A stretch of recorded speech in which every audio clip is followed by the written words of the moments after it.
Abemna lamse okhak hen bazani imungsi hojik loi silam dangai ni senba thungai ekta sakhar meba Abemdu mathanta murum sole Jacop sakhai gi sakai sinu angang hai sidine singak tini loisinaba nang lei sidi Abemna ina hoidine nongta saidi Jacop nupi gi nupaga di khenata bani gen Abemna Jacop hung haga tarokano khuthi duga Abemna ai te kumjakrage Jacop oi ligi pirol du khran sudok piu Abemna hoi Abemdu kumthakre li ahanba hospital satpanumini madauki hospital da lairiba staff singa ahanba sakhang mai khangnari maboksiga punna satuna loiraga homda munglai ahalamana gomtisna kanano mana gomtina isunupa ahalne ada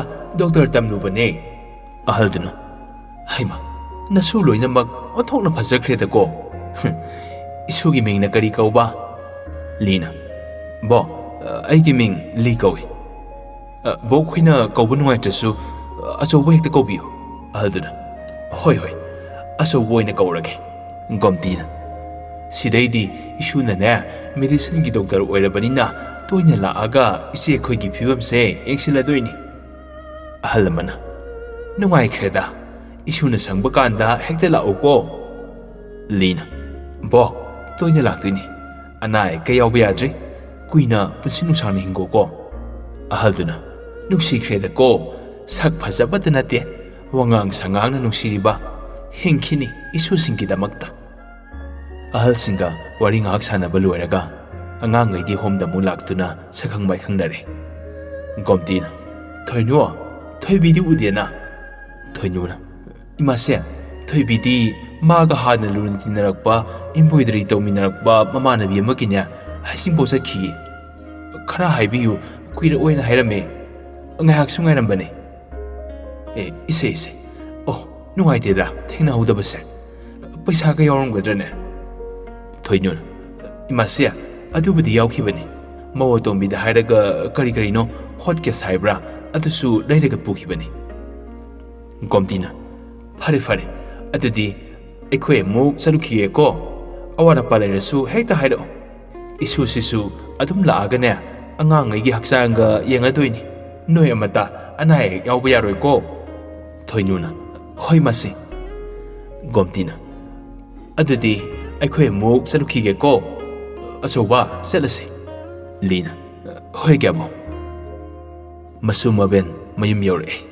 get hek yobaga security na thongdo hangtore talaktuda Zek pabungso Zek kapthokre Lina lao kai kapino Zek nanya na upa kok chakpada mana phuiba Lina kai gi phuino ne pabungso phugise la Zek game sana kiya da bagine aina ne pabung ki laptop to thonau de gilan thokhreba ko aduga ne kai rina phuiba gomtina anthokna manana pu ida ko thaina noi pabungna magi damakta wakhibudo haujikti khangasinu masu Lina isadi manamokpani matungda ne posi langthokpa thugaibe yade ko Zek aina saurodi langthokni saudadi ne lampiroingo Lina ya komida gomtina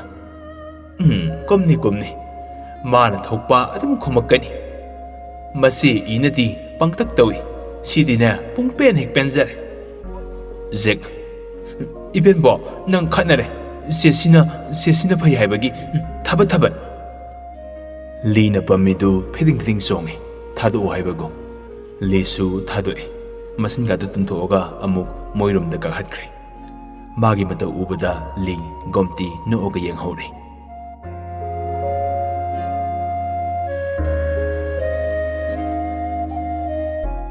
Abemna amuk kai dawre Zek noina ma phajabido dawre Jacop aina phut arine petawanang pulai loining ase Zek phubiu laune post ka taruga lepe Jacop kai ada usidrino sibu ꯑꯩꯕꯨ ꯁꯨꯃꯥꯏꯅ ꯇꯧꯔꯛꯁꯥꯠꯂꯣ ꯑꯕꯦꯝꯅ ꯍꯥ ꯌꯣ ꯑꯝꯇꯕꯨ ꯅꯣꯛꯀꯦꯗ Jacob ꯍꯦ ꯅꯪ boarding ꯂꯩꯈ꯭ꯔꯒꯦꯔꯥ ꯖꯦꯛꯅ ꯑꯗꯨꯅꯕꯨ ꯅꯨꯡꯉꯥꯏꯅꯤ ꯑꯩꯗꯤꯅꯦ boarding ꯆꯠꯈ꯭ꯔꯒꯦ ꯍꯧꯖꯤꯛꯃꯛ ꯊꯤꯟꯕꯤꯌꯣ ꯄꯥꯕꯨ ꯍꯧꯖꯤꯛ ꯊꯤꯟꯕꯤꯌꯣ ꯖꯦꯀꯣꯞ ꯑꯁ ꯀꯩꯅꯦꯒꯦ ꯁꯤꯗꯤ ꯄꯜꯂꯨꯒ ꯌꯥꯗꯦ ꯌꯥꯏꯄꯟ ꯆꯥꯏꯅ ꯖꯦꯛꯅ ꯑꯩꯗꯤ ꯊꯤꯜꯂꯣ ꯍꯥꯏꯁꯤꯅꯤ ꯖꯦꯀꯣꯞ ꯍꯦ ꯅꯪ ꯑꯝꯇ ꯀꯥꯏꯗꯅꯣ ꯁꯥꯟꯅꯧꯁꯨ ꯆꯠꯂꯣ ꯑꯩ ꯉꯥꯛꯇ ꯄꯣꯊꯥꯒꯦꯕ ꯄꯣꯊꯥꯕꯒ ꯌꯥꯔꯣꯏ ꯑꯩꯗꯤꯅꯦ ꯅꯍꯥꯟꯃꯨꯛꯀꯤ ꯑꯗꯨꯃꯥꯏꯅ ꯏꯁꯤꯡ ꯍꯩꯖꯤꯟꯅꯤ ꯖꯦꯀꯣꯞ ꯑꯕꯦꯝ ꯅꯆꯥꯁꯤ ꯄꯨꯔꯒꯅꯦ ꯅꯄꯥꯝꯗ ꯃꯇꯝ ꯈꯔ ꯑꯝꯇ ꯂꯩꯔꯨꯁꯨ ꯑꯩꯒꯤ ꯃꯁꯤꯡ ꯑꯔꯥꯡꯕꯤꯗꯨ ꯂꯥꯛꯑꯗꯤꯅꯦ ꯅꯥꯇꯩ ꯑꯝꯇ ꯆꯥꯔꯣ ꯖꯦꯛꯅ ꯄꯥꯕꯨ ꯑꯩ ꯕꯣꯔꯗꯤꯡꯗ ꯊꯤꯟꯕꯤꯌꯨ ꯍꯥꯏꯕꯅꯦ ꯖꯦꯀꯣꯞ ꯅꯪ ꯕꯣꯔꯗꯤꯡꯗ ꯂꯩꯕ ꯍꯥꯏꯁꯤ ꯀꯃꯥꯏꯅ ꯇꯧꯏ ꯈꯪꯕ꯭ꯔꯥ ꯖꯦꯛꯅ ꯈꯪꯉꯤꯅ ꯇꯥꯔꯦ ꯖꯃꯤꯟ ꯄꯔꯒꯤ ꯃꯌꯥ ꯆꯧꯕ ꯑꯉꯥꯡꯗꯣ ꯑꯗꯨꯅ ꯂꯩꯕꯗꯣ ꯕꯣꯔꯗꯤꯡ ꯀꯧꯋꯦ ꯈꯪꯉꯕꯣ ꯃꯤꯁꯇꯔ ꯖꯦꯀꯣꯞ ꯖꯦꯀꯣꯞ ꯑꯕꯦꯝ ꯑꯩ ꯆꯠꯂꯦ ꯍꯣꯝꯗ ꯑꯣꯏꯅꯅꯦ ꯆꯠꯂꯒ ꯄꯣꯊꯥꯖꯧꯔꯒꯦ ꯖꯦꯛꯅ ꯄꯥꯕꯨ ꯍꯣꯝꯒꯤ ꯆꯦ ꯑꯟꯖꯂꯤꯗꯣ ꯑꯩ ꯆꯥꯎꯔꯒ ꯀꯣꯏꯗꯣꯏꯅꯤꯀꯣ ꯖꯦꯀꯣꯞ ꯑꯕꯦꯝ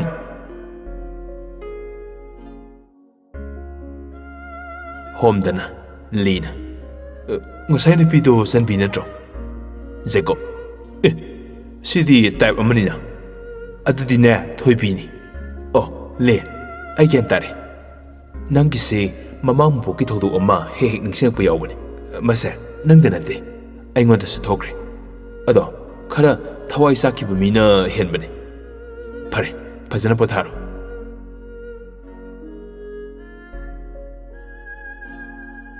ꯂꯤꯁꯨ ꯉꯥꯏꯍꯥꯛ ꯄꯣꯊꯥꯔꯒ ꯑꯅꯥꯕꯗꯨ ꯌꯦꯡꯁꯤꯟꯕꯤꯔꯝꯃꯒ ꯃꯌꯨꯝꯗ ꯑꯃꯨꯛ ꯍꯜꯂꯛꯑꯦ ꯂꯤꯅ ꯀꯩꯅꯣꯅꯤ ꯉꯁꯤ ꯇꯧꯔꯤꯁꯤꯕꯣ ꯃꯪꯂ ꯇꯥꯏꯕꯪꯂ ꯃꯍꯥꯛ ꯊꯣꯏꯕꯤꯅꯤ ꯍꯥꯏꯕ ꯑꯁꯨꯝꯅ ꯃꯊꯟꯇ ꯃꯥꯒꯤ ꯀꯥꯗ ꯋꯥꯈꯜ ꯈꯜꯂꯗꯨꯅ ꯂꯩꯔꯤ ꯁꯣꯝꯗꯅ ꯊꯣꯏꯕꯤꯅ ꯌꯥꯝꯕꯣ ꯑꯩ ꯀꯧꯕꯕꯨ ꯖꯦꯀꯣꯞ ꯐꯝꯃꯣ ꯋꯥꯔꯤ ꯁꯥꯁꯤ ꯊꯣꯏꯕꯤꯅ ꯍꯣꯏ ꯌꯥꯝꯕꯣ ꯉꯁꯥꯏꯒꯤ ꯅꯨꯄꯥꯗꯨ ꯑꯩꯒꯤ ꯇ꯭ꯋꯤꯟꯁꯅꯤ ꯔꯁꯤꯌꯥꯗ ꯗꯣꯛꯇꯔ ꯇꯝꯃꯨꯕꯅꯤ ꯊꯣꯔꯛꯄ ꯀꯨꯏꯗ꯭ꯔꯤ ꯗꯧꯅ ꯊꯝꯕꯤꯔꯝꯕ ꯍꯣꯁꯄꯤꯇꯥꯜꯗꯣ ꯃꯥꯅ ꯌꯦꯡꯁꯤꯟꯕꯅꯤ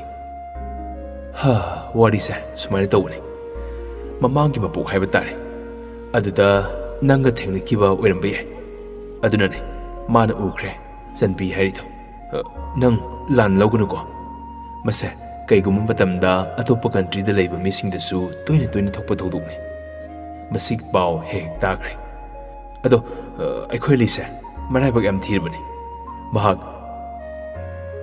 ꯑꯁꯨꯝꯅ ꯈ꯭ꯔꯤꯁꯇꯤꯒꯤ ꯋꯥꯔꯤ ꯄꯨꯝꯕ ꯊꯣꯏꯕꯤꯗ ꯂꯤꯔꯤ ꯊꯣꯏꯕꯤꯅ ꯑꯣ ꯑꯩꯁꯨ ꯈꯕꯔꯗ ꯊꯦꯡꯅꯈ꯭ꯔꯦ ꯌꯥꯝ ꯃꯨꯡꯂꯤ ꯑꯣꯏꯔꯦ ꯈ꯭ꯔꯤꯁꯇꯤꯒꯤ ꯍꯁꯕꯦꯟꯗꯣ ꯑꯁ ꯌꯥꯝ ꯅꯨꯡꯉꯥꯏꯇꯤꯌꯦ ꯖꯦꯀꯣꯞ ꯊꯣꯏꯕꯤ ꯑꯩꯅ ꯍꯥꯏꯗꯣꯏꯁꯦ ꯑꯇꯩ ꯅꯠꯇꯦ ꯅꯪ ꯐꯩ ꯈꯪꯉꯤ ꯃꯤꯅꯨꯡꯁꯤ ꯂꯩꯕ ꯄꯨꯛꯆꯦꯜ ꯆꯥꯎꯕ ꯃꯤꯅꯤ ꯑꯩꯈꯣꯏꯒꯤ ꯂꯤꯒꯤ ꯂꯦꯝꯍꯧꯔꯤꯕ ꯄꯨꯟꯁꯤꯕꯨ ꯅꯨꯡꯁꯤꯕꯤꯌꯨ ꯊꯣꯏꯕꯤꯅ ꯌꯥꯝꯕꯣ ꯑꯩꯕꯨ ꯀꯔꯤ ꯍꯥꯏꯗꯣꯏꯅꯣ ꯈꯪꯗ꯭ꯔꯦ ꯑꯩꯗꯤ ꯀꯅꯥꯁꯨ ꯂꯩꯖꯗ꯭ꯔꯦ ꯍꯣꯝꯁꯤꯗ ꯄꯨꯟꯁꯤꯒꯤ ꯀꯠꯊꯣꯛꯑꯒꯦ ꯈꯜꯂꯦ ꯌꯨꯝ ꯀꯩ ꯄꯥꯟꯕꯒꯤ ꯋꯥꯈꯜꯁꯨ ꯂꯩꯖꯗ꯭ꯔꯦ ꯖꯦꯀꯣꯞ ꯊꯣꯏꯕꯤ ꯄꯨꯟꯁꯤ ꯍꯥꯏꯕꯁꯦ ꯃꯈꯜ ꯃꯊꯦꯜꯅꯤ ꯍꯣꯝꯁꯤꯗ ꯅꯪꯅ ꯑꯉꯥꯡꯁꯤꯡꯕꯨ ꯂꯣꯏꯅꯔꯤꯕ ꯅꯨꯡꯁꯤꯕꯤꯕ ꯑꯩꯁꯨ ꯂꯣꯏꯅ ꯈꯪꯉꯤ ꯃꯗꯨ ꯇꯨꯡ ꯀꯣꯏꯅ ꯑꯗꯨꯝ ꯂꯩꯔꯁꯨ ꯌꯥꯏ ꯀꯩꯁꯨ ꯀꯥꯏꯗꯦ ꯅꯣꯏ ꯅꯝꯁꯤꯁꯨ ꯑꯗꯨꯝ ꯂꯥꯛꯏꯁꯤꯗꯤ ꯋꯥꯈꯜ ꯃꯨꯟꯅ ꯈꯜꯂꯣ ꯐꯔꯦ ꯅꯊꯧ ꯇꯧꯖꯧꯔꯣ ꯑꯁꯣꯝꯗꯅ ꯖꯦꯀꯣꯞꯀ ꯂꯣꯏ ꯂꯩꯍꯧꯔꯦ ꯖꯦꯛꯀꯤ ꯃꯔꯩꯗ ꯃꯤ ꯑꯃꯠꯇ ꯄꯣꯊꯥꯕ ꯁꯪꯗ꯭ꯔꯦ ꯁꯨꯔꯨ ꯁꯨꯔꯨ ꯍꯦꯛꯇ ꯉꯪꯗꯣꯏꯅꯤ ꯅꯣꯡꯉꯥꯜꯂꯦ ꯂꯤꯗꯨ ꯍꯣꯁꯄꯤꯇꯥꯜ ꯆꯠꯈ꯭ꯔꯦ ꯄꯨꯡ 4 ꯇꯥꯔꯛꯄ ꯑꯗꯨꯋꯥꯏꯗ ꯍꯣꯝꯗ ꯑꯉꯥꯡ ꯑꯃ ꯋꯥꯟꯊꯔꯛꯑꯦꯅ ꯄꯥꯎ ꯂꯥꯛꯄꯗꯒꯤ ꯄ꯭ꯔꯞ ꯂꯥꯛꯑꯦ ꯆꯤꯜꯗ꯭ꯔꯦꯟ ꯍꯣꯝꯗ ꯊꯣꯏꯕꯤꯅ ꯀꯅꯥ ꯂꯤꯅ ꯊꯣꯏꯕꯤꯅ ꯀꯅꯥ ꯎꯅꯕꯤꯒꯗꯕ ꯂꯤꯅ ꯀꯩ ꯇꯧꯏꯁꯨ ꯊꯣꯏꯕꯤꯅ ꯍꯩꯃ ꯀꯣꯛ ꯆꯥꯛꯄ ꯖꯥꯠꯂꯣ ꯈꯔ ꯀꯟꯇꯛꯅ ꯍꯪꯉꯤ ꯁꯣꯝꯕꯨ ꯀꯅꯥ ꯑꯣꯏꯕꯤꯔꯕꯅꯣ ꯂꯤꯅ ꯅꯪꯁꯤ ꯍꯥꯟꯅ ꯎꯈ꯭ꯔꯦ ꯊꯣꯏꯕꯤꯅ ꯑꯩꯗꯤ ꯁꯣꯝꯁꯦ ꯉꯁꯤꯅ ꯑꯍꯥꯟꯕꯅꯤ ꯂꯤꯅ ꯅꯪ ꯃꯥꯅꯤꯗ ꯑꯩ ꯆꯥꯎꯕ ꯅꯠꯇꯦ ꯀꯩ ꯇꯧꯏꯁꯤꯕꯨ ꯑꯩ ꯀꯣꯛꯁꯦ ꯂꯤ ꯃꯀꯣꯛ ꯄꯥꯏꯔꯒ ꯐꯝꯊꯈ꯭ꯔꯦ ꯃꯇꯧꯗꯨ ꯎꯕꯗ ꯊꯣꯏꯕꯤ ꯏꯉꯛ ꯉꯛꯈ꯭ꯔꯦ ꯖꯦꯀꯣꯞ ꯂꯤ ꯀꯩꯗꯧꯔꯒꯦ ꯁꯦ ꯍꯧꯒꯠꯂꯣ ꯀꯥꯗ ꯄꯣꯊꯥꯎꯁꯦ ꯍꯦ ꯊꯣꯏꯕꯤ ꯏꯁꯤꯡ ꯕꯣꯇꯜ ꯑꯃꯗ ꯄꯨꯔꯛꯑꯣ Thoibina, hoi ambo. Lidu pamungda ngahak hiphalle.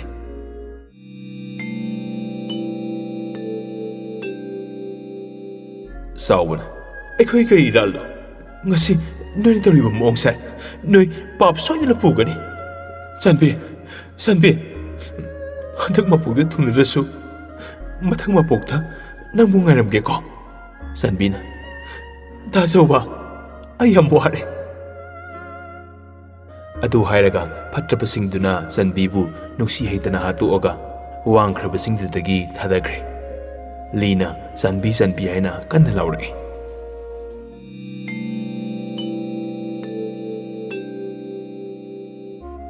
Jacop, Li, kaidaroge? Kanai Sanbino? Thoibisu thokre. Masu wakhaldusu mamnare. Kaidaugadabano khangtre. Li khalubada amuksu nungaijade. Asumna no ngale. Wakhal kaya amakhanbada Lisu ahing tumde. Hospital da nganta satuna awara pa haiphat yenglammaga hanagi doctor singduda maru oiba ngaisinaramaga home da lae. Lina lakpada Thoibi angang mayam lairik taktuna leramni. Thoibi gi ing tappi mong hajadabi moong mataw du ubada Ligi thamoida karigumba ihulamadi phaurammi. Phausariba ihuladu masana karino haiba gyan tajabadi ngamdre. Thoibigi ningthi bisakta madubu Ligi mitmangdagi lapna lehaningde. Makeup khuding pungja khuding Thoibigi saktam adubani uningliba. Amoksu machinda tapna sole. Karino aina toribasibo. Karigino aina magi saktamse uningduna ta leiriba. Maga wari saningbada pokliba. Wahangsing asini Li masana mathanta hangjariba. Ngaihakti Li mondrang amada Thoibina ngang laik taklibadu thawai tana yengduna lei. Li wakhal maol khanba hore. Maithongda nokphet su tawsi. Ngaihak sum leptuna yenglaba matung khara chawba angangai sanaiduda Lina, abungo sidamda laune. Angangduna, pabungso kai haige. Lina, noi miss Thoibido amta koithoroyo. Pabungchona wari kita sanase hayuko. Angangduna, hoi pabungso. Angangduna Thoibi kauthore. Thoibidu yamne kaina tapna thore. Thoibina ikai mamaidu nontharaga yamna tapna. Yambo. Thoibina yambung koropgi khonjel du tabada Ligi masa pumba tu sungkiba kangaude. Lina masadu ithak thakatuna. Thoibi haba natro mingdo. Thoibina nokphet tawba minuk amaga loinana. Hoyambo. Lina, oh ngarangdo ai gyan da haudre warau ko. Thoibina, hoyambo ai kasu warau jate. Lina, oh thank you. Angang gai kisu anai yaudi ko. Thoibina, yaudi. Lina, pare adudi ai muk chaluki ko. Thoibina, hoi phani yambo. Lina, adu Thoibi haigi torombadu amuk saplepi. Thoibina, yambo kai hagedaba. Lina, ha kaisaude nangsu sango aisu salake. Si hairamaga Patlay thokduna lae. Thoibina manakta leplingai mikup aduda Lina haige khanba wa kya simbal thongma aduda panduna laikre. Wakhaldo maksinna kari haigadabano khanglaktre. Magi punsigi thodoksingduna ahenba haibadi ngamjada pangdaba magum awaba polum amaga loinana yumda mu halae. Thoibisu Ligi moong mataw adubu nuksiba phauroki. Nupi oibi mapokta poklubana karidi haijaba ngamluni. Amuk sukhale. Ai gumbi mana asuk matik mugul leiraba bisak ambada asa thambadi thikne mamina tha lamboina thokani. Yambunggi asengba wari khangkiba mikup adudagi aigi thamoisida yambung manusiba phauroki. Aigi lemhoriba punsi kharase yambunggi seba tawjagi khankibani. Adubu laibak thibi lerangi mapokta poklubana imangda lepa phau islasina wahai ama pawhaijaba ngamaude. Aigi wakhalangini aina khaliba punamak arembane. Yambungna aibu kaisu khalamoy. Aina ta yambunggi warubadagi nuksijaba khaktani. Asumna wakhal khanna angang laik taklibadu thado ombaga magi kada sangtuna wakhal amada tauduna laikre. Somdasu Li wakhal amada thoktre. Masadu ihai hainingba poklamde. Magi kada sum hiptuna leirambadagi phuk haugatuna wakhalna pu maikei amada hom tamna laklame. Thoibisu namidang wairam usilai haiduna akoibada horiba leising adu ising saiduna leirame. Li ikai ki pumba thadokduna thoibigi manakta phatchangduna thamoigi oiba wado phongdoklake khankre. Thoibisu Li lai haiba khangtaba nate khangsinadaba saduna ising saiduna lei. Lina nason pikna Thoibi wamta haige. Ising sairambadu lepduna Thoibi mamaidu phatlai thoi. Thoibina yamungdi mafamsida matokramna. Lina Thoibi aise ngaroga satore. Yambo kaino haibrisibo yamungbo kidaroge. Khangde Thoibi aise apunaba mana puduna sale. Yumda leirasu leifam khangde. Hospital da leire leifam khangde. Aigi wakhal pukning thawai haksang pumba mafam masida tatana kauri. Aina fana control tawna bhonarabasu aina ngakthokpa ngamdre. Masi kaigino Thoibi. Thoibi karisu khomde. Lina nangsu hayune aigi ngawbi to sida mafam masida horiba ningthizaraba leirangsing asina aigi awabase khangbiramgadra. Karigumba khanglamba tarabadi aigi awabase kokhanba ngamgadra. Karigumba wakhal asina henjin khiduna angawba haiba misakto oirabadi leirang makhoina yengba ngamgadoribra. Karigumba ngamloi harabadi aigi thamoi masak khangbiduna aigi awabase kokhanbiba kari kaibage. Thoibidi Lina nganglibadu taraga mamitka lauthokduna tarangmada laikre. Lina amuk makha tare. Thoibi I am more. Aina tawrisi karino haiba ai sana khangjaba ngamte. Aina khangniba haibu kanagombi amabu thamoisina nungsirure. Misak aduda isalasina haijaba ngambagi pangal adudi aingmonda leite. Punsi khongjat amada khongpham lana thanglubana maithiraba misak amu oibana isilasina nungsi haibadi lairadana misak adugi mamangda lepsaduna imit asina mahakpu pena yengjaba bahaw ngamsilaktre. Aigi wabase amuktang khangbiduna aibu amuktang bothaanbiyo. Thoibina Yambo aina ngamba oiragadi mateng soidana pangjage. Yambungna thamoi sekna nusiriba misak ado kanano aingonda haibiyo. Yambunggi awabado aina pangba ngamba mateng oiragadi ai soidana pangjage. Lina misak ado aigi nakta yamna nakna lei.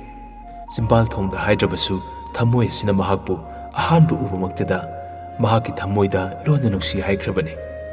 Mahakna aigi thamoibu masak khangbidaba khakta ngaire. Thoibina Yambungna haidana aina karamna Yambunggi thamoibu masak khangdoino. Misak ado kanano aingonda haibiyo. Li ngaihak tumin leiraba matung ikaiba pumba tungoinaramaga Thoibida munna yengladuna I love you Thoibi. I really love you.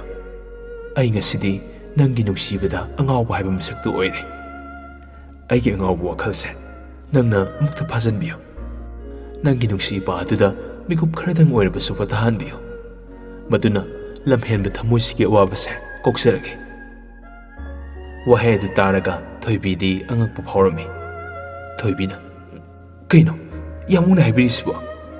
Lina asengbani Thoibi aina nungsijariba misak ado nahakni. Aise nangi nungsibada angawba haiba misaktu oire. Nangna aigi thamoise amuktadi masak khangbiyo. Thoibi kapna kapna aina kanada kari lankiduna aigisu iswar mahakna awabasi pibiribano aiga yambunga thak yamna khenai. Aigina haibada ngasiki taibang palsida kanasu leite. Aidi hingbi haibada ngairaba mahau yaudraba misak amane. Aigumbi kaisu leitabi amana yambungi thamoida mafam ama kasinba haibase pap laksinba oina thokani. Aibu warhobigano. Si haiduna mamaidu leithokduna makhol thokna kapsari. Lisu kapladuna ngasi phawba aina hinglangpasida kanagumbi amagi mamangda lepduna isilasina nungsi haikibasu leitre. Nupa ama oirabasu ikaiba pumba thadoga ꯅꯐꯝꯗ ꯅꯨꯡꯁꯤ ꯍꯥꯏꯖꯕ ꯃꯤꯀꯨꯞ ꯑꯁꯤꯗ ꯑꯩꯕꯨ ꯃꯤꯔꯥꯏꯕꯤꯒꯦ ꯈꯜꯂꯤꯕ ꯀꯔꯤꯒꯤꯅꯣ? ꯀꯩꯒꯨꯝꯕ ꯑꯩꯅ ꯅꯪꯒꯤ ꯋꯥꯈꯜꯗ ꯑꯉꯥꯎꯕ ꯃꯤꯁꯛ ꯑꯃ ꯑꯣꯏꯈ꯭ꯔꯗꯤ ꯅꯪ ꯌꯦꯡꯕ ꯉꯝꯒꯗ꯭ꯔꯣ? ꯍꯤꯡꯅ ꯑꯁꯤꯕꯒ ꯄꯥꯡꯈꯛ ꯑꯣꯏꯅ ꯍꯤꯡꯒꯗꯕꯒꯤ ꯁꯔꯨꯛ ꯄꯨꯝꯅꯃꯛꯄꯨ ꯊꯥꯗꯣꯛꯑꯝꯃꯒ ꯑꯩꯒꯤ ꯄꯨꯟꯁꯤꯁꯦ ꯅꯈꯣꯏ ꯃꯌꯥꯝꯗꯒꯤ ꯂꯥꯞꯅ ꯆꯠꯈꯤꯕꯗꯨꯅ ꯍꯦꯟꯅ ꯐꯩ꯫ ꯑꯩ ꯁꯤꯈ꯭ꯔꯣꯔꯥ? ꯅꯠꯇ꯭ꯔꯒ ꯑꯩ ꯍꯤꯡꯈꯣ ꯍꯥꯏꯕ꯭ꯔꯥ? ꯂꯤꯅ ꯊꯃꯣꯏ ꯁꯣꯛꯅ ꯍꯥꯏꯔꯛꯄ ꯋꯥꯍꯩ ꯑꯗꯨꯅ ꯊꯣꯏꯕꯤꯒꯤ ꯊꯃꯣꯏ ꯈꯨꯗꯨꯝ ꯆꯟꯈ꯭ꯔꯦ꯫ ꯅꯥꯊꯩꯗꯨꯅ ꯆꯦꯟꯒꯦ ꯈꯜꯂꯨꯕ ꯏꯆꯦꯜ ꯑꯗꯣ ꯂꯤꯒꯤ ꯊꯃꯣꯏ ꯇꯝꯅ ꯆꯦꯟꯁꯤꯜꯂꯛꯂꯤ꯫ ꯊꯣꯏꯕꯤ ꯋꯥꯗꯤ ꯉꯥꯡꯗꯦ꯫ ꯃꯃꯥꯏꯗꯨ ꯂꯩꯊꯣꯛꯑꯒ ꯅꯣꯟꯊꯔꯒ ꯀꯞꯄꯒ ꯂꯩꯔꯝꯕꯗꯒꯤ ꯂꯤ ꯂꯣꯝꯗ ꯇꯞꯅ ꯂꯩꯁꯤꯜꯂꯛꯏ꯫ ꯋꯥꯗꯤ ꯉꯥꯡꯗꯦ꯫ ꯄꯤꯔꯥꯡꯇꯅ ꯊꯨꯝꯍꯠꯂꯕ ꯃꯤꯠꯅ ꯑꯅꯤꯗꯨꯅ ꯂꯤꯕꯨ ꯄꯦꯟꯅ ꯌꯦꯡꯖꯔꯤ꯫ ꯂꯤꯅ ꯍꯥꯏꯌꯨ ꯊꯣꯏꯕꯤ, ꯑꯩꯅ ꯉꯥꯎꯔꯒ ꯆꯠꯈ꯭ꯔꯗꯤ ꯅꯪ ꯑꯩꯕꯨ ꯌꯦꯡꯕ ꯉꯝꯒꯗ꯭ꯔꯣ? ꯑꯩ ꯁꯤꯈ꯭ꯔꯣ ꯍꯥꯏꯕ꯭ꯔꯣ? ꯑꯩ ꯍꯤꯡꯈꯣ ꯍꯥꯏꯕ꯭ꯔꯣ? ꯊꯣꯏꯕꯤ ꯂꯤꯅ ꯉꯥꯡꯂꯤꯕꯗꯨ ꯇꯥꯗꯨꯅ ꯂꯩꯔꯝꯕꯗꯒꯤ ꯇꯥꯕ ꯉꯝꯂꯛꯇ꯭ꯔꯗꯨꯅ ꯂꯤꯗ ꯈꯪꯒꯣꯟ ꯀꯣꯟꯁꯤꯜꯂꯤ꯫ ꯀꯞꯅ ꯑꯩꯁꯨ ꯌꯥꯝꯕꯨꯡꯕꯨ ꯊꯃꯣꯏ ꯁꯦꯡꯅ ꯅꯨꯡꯁꯤꯌꯦ꯫ ꯂꯩꯔꯥꯡꯒꯤ ꯃꯄꯣꯛꯇ ꯄꯣꯛꯎꯕꯅ ꯏꯆꯤꯜ ꯑꯁꯤꯅ ꯍꯥꯏꯖꯕ ꯉꯝꯈꯤꯗꯕꯅꯦ꯫ ꯑꯩꯕꯨ ꯄꯨꯟꯁꯤꯒꯤ ꯊꯥꯗꯣꯛꯄꯤꯒꯅꯨꯀꯣ ꯌꯥꯝꯕꯨ꯫ ꯑꯩꯗꯤ ꯂꯥꯏꯕꯛ ꯊꯤꯕꯤꯅꯤ꯫ ꯑꯩꯕꯨ ꯃꯇꯝ ꯄꯨꯝꯕꯗ ꯃꯤꯔꯥꯏꯕꯤꯒꯅꯨꯀꯣ꯫ ꯑꯩꯗꯤ ꯑꯃꯣꯠꯄ ꯃꯐꯝꯗ ꯇꯥꯗꯨꯅ ꯂꯩꯔꯤꯕ ꯂꯩꯔꯥꯡꯅꯤ꯫ ꯑꯁꯤꯒꯨꯝꯕ ꯂꯩꯔꯥꯡ ꯑꯃꯕꯨ ꯌꯥꯝꯕꯨꯡꯅ ꯈꯨꯡꯒꯠꯄꯤꯗꯨꯅ ꯌꯥꯝꯕꯨꯡꯒꯤ ꯁꯦꯡꯂꯕ ꯊꯃꯣꯏꯒꯤ ꯃꯟꯗꯤꯔ ꯑꯗꯨꯗ ꯀꯠꯆꯒꯦ ꯍꯥꯏꯕꯗ ꯑꯩ ꯌꯥꯝ ꯍꯔꯥꯎꯏ꯫ ꯉꯁꯤꯗꯤ ꯌꯥꯝꯕꯨꯡꯒꯤ ꯃꯐꯝꯗ ꯑꯩ ꯃꯥꯏꯊꯤꯔꯦ꯫ ꯏꯀꯥꯏꯕ ꯍꯪꯒꯣꯏꯕ ꯍꯥꯏꯕꯗꯨꯁꯨ ꯂꯩꯔꯔꯣꯏ꯫ ꯊꯣꯏꯕꯤꯒꯤ ꯋꯥꯍꯩ ꯑꯗꯨ ꯇꯥꯕꯗ ꯂꯤꯁꯨ ꯊꯣꯏꯕꯤꯕꯨ ꯆꯦꯠꯅ ꯀꯣꯟꯁꯤꯟꯕꯤꯔꯝꯃꯤ꯫ ꯃꯈꯣꯏ ꯑꯅꯤꯃꯛ ꯄꯨꯟꯅ ꯀꯞꯃꯤꯟꯅꯩ꯫ ꯂꯤꯁꯨ ꯑꯃꯨꯛ ꯃꯌꯨꯝꯗ ꯍꯜꯂꯛꯑꯒ ꯃꯥꯒꯤ ꯀꯥꯗ ꯋꯥꯈꯜ ꯅꯨꯡꯉꯥꯏꯅ ꯇꯨꯝꯈ꯭ꯔꯦ꯫